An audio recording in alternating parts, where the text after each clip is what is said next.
Well, this is awkward. When the folks over at Elgato contacted me a couple weeks ago and said, hey, we're releasing this prompter. Would you like us to send you one?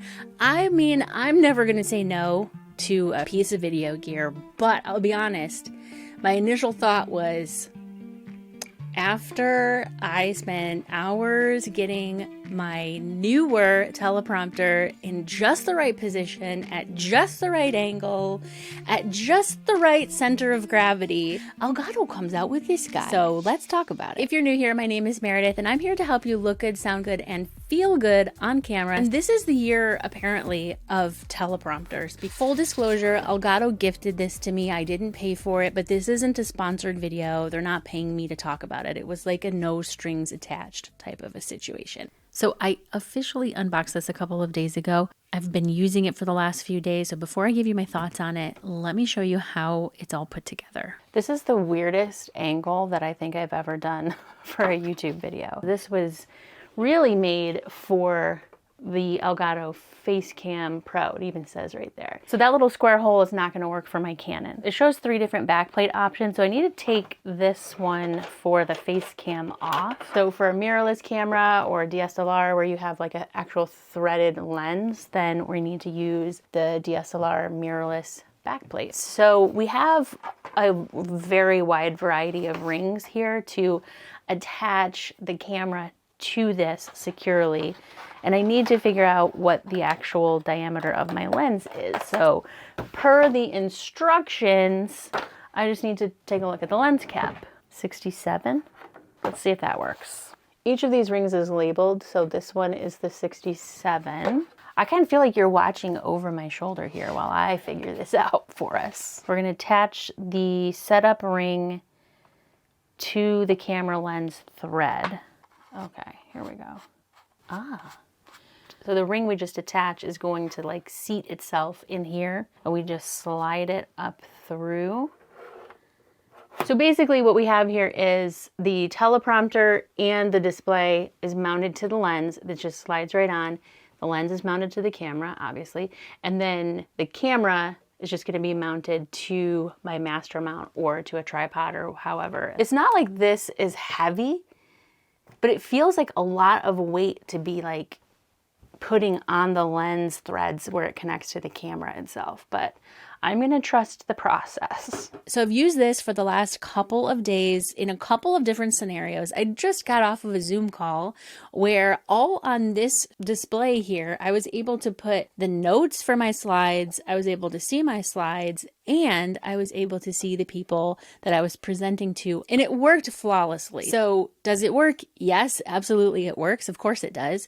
If you have any Elgato products, you probably already know that their products are very well made. But I think what most people want to know is, if you've been thinking about getting a teleprompter or trying a teleprompter, I think this definitely is for sure the way to go.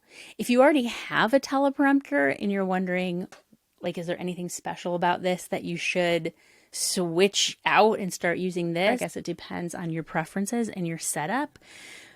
But what I will say is this comes totally integrated with the display. So the teleprompter that I made my whole teleprompter video about utilized my iPad as a display, which works wonderfully. But if you're using your iPad as a display, then you can't use your iPad as an iPad. And when I'm on a call with a client, or even a group Zoom call inside Thriving Creator Society, or even doing a recording like this, sometimes I want my iPad in front of me. I want to use the iPad. I want to write my notes.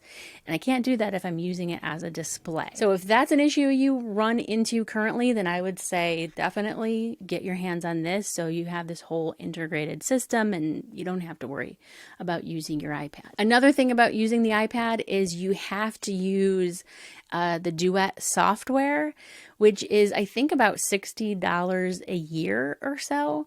So an iPad's going to run you, what, $500-600, maybe even more if you get an iPad Pro.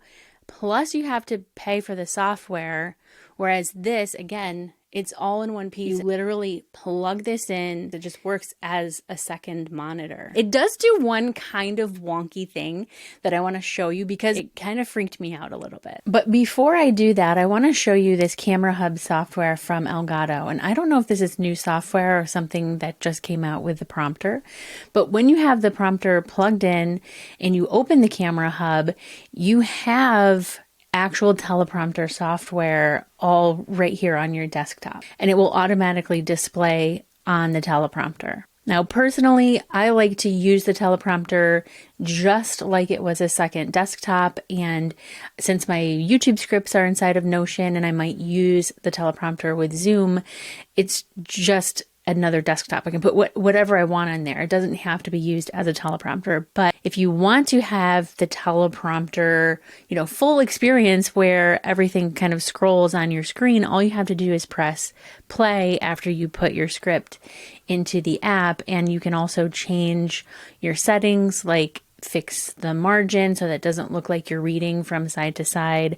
On a teleprompter, you can make the words bigger or smaller. You can change the color. So comparing the integrated nature of the Elgato prompter to this kind of a teleprompter where you have to get the angle of your glass right, and this is heavy. If you have to angle the glass, put the iPad on, and put your camera on, your camera and your lens, and all of a sudden you have like $2,000 or $3,000 worth of equipment on something that is like, how much do I trust the screw that's holding that ball head tight? You know what I'm saying? Whereas this guy literally slides onto the camera lens. I wonder if I can do this.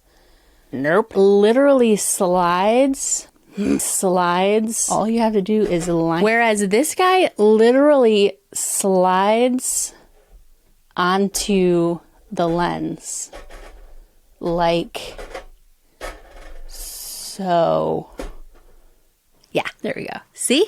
Now, the one weird problem that I mentioned that started to freak me out until I realized there was an easy fix is that if you have really colorful wallpaper set as the background of your display, like say purples, you can see there is a little bit of a purple sort of tinge to my face. It's not as pronounced when I have my lights on and it's like daylight outside, but just look at the difference. In fact, look at these doors behind me, okay? I'm going to switch it back to black. You see how you can see a slight difference, but like I said, it's enough that I noticed it when I was in here playing with it the other day. So I have set the background wallpaper just to plain black, and that seems to do the trick for me. I do have my camera in manual mode, but it's in auto white balance, and it's also in auto ISO. So like, let me take this off. And you can see there's very little difference. So overall, this teleprompter gets 2 thumbs up from me. I love the size of it. I think it's the perfect size for my setup. Now, my camera is a little more than an arm's length. The tip of the lens is a little bit more than an arm's length from me. So the teleprompter comes out to almost exactly an arm's length. I did have to rearrange my desk setup to make this work because the newer teleprompter, I could mount my camera directly behind my monitor, and these things where the iPad goes, they can be tucked away. God, that is a horrible sound, when it's not in use.